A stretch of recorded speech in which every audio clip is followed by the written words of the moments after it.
So I just saw Wendigoon's movie. It's called Stalker Shadow of the Zone. And I thought it was pretty good, actually. Not gonna lie, I had pretty low expectations for this. I don't know the other two guys that Wendigoon worked with to make this movie. I expected it to be pretty average, you know? I won't lie to you and say it's the best movie ever made, but for what it is, I mean, I had fun watching it. I also got this poster. I'm a part of Mana, which is a YouTube talent agency, and so is Wendigoon. So they asked me if I wanted to see the movie and talk about it, and I was like, why not? So they sent me this poster. I just can't open the thing because they stapled both sides.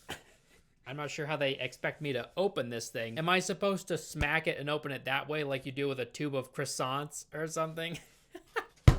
It's not working. It's a short movie at just over an hour and 20 minutes long. It's based on the Stalker games and follows a bunch of mercenaries, two of which the protagonists are Crow and Brain. They enter an area called the Zone, which is basically where the Chernobyl nuclear disaster took place. But in this universe, the area has been transformed into a sci-fi hellscape. The violence and action is surprisingly realistic and brutal, which I wasn't expecting at all. And there's some pretty spooky sequences and decent CGI and effects, which I also wasn't expecting. It's a very dark movie tonally and literally. There's deep dark shadows everywhere and dead color grading. It's consistent throughout the entire movie and does a pretty good job setting the tone. It kind of reminds me of an all-male version of Annihilation. I never played the Stalker games personally, but after watching this movie, I kind of want to. So I didn't have a frame of reference as I watched it, but you know, I didn't really need it to enjoy the movie. This isn't a criticism per se, but the outdoor scenes at nighttime have extremely bright stars. I couldn't help but notice that. It was just weird.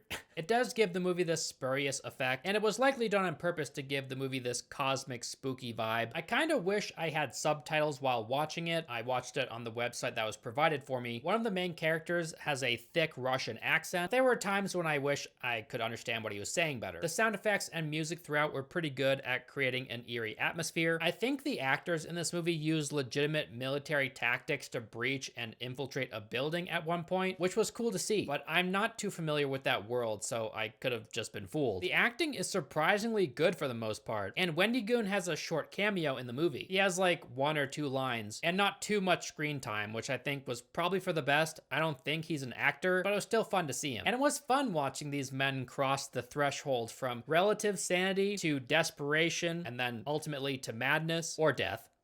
If you like movies that have like this military style to them with lots of gunfights mixed in with strange horror sci-fi twists, then you'll probably really like this. Wendigoon loves to talk about the weird and mysterious and macabre. This definitely feels like a movie that Wendigoon would want to make and star in, just based on the little bit I know about him from YouTube. They do talk about their lives in this movie a little bit, but I would have liked a little bit more. Especially as someone who hasn't played the games, it would have been nice to learn more about the surrounding world and the people that inhabit it, but that's just me. I still thought it was a really fun time. If you want to watch it for yourself, you can use the link in the description, where you can also get this poster, this mysterious poster that I will never see, I guess.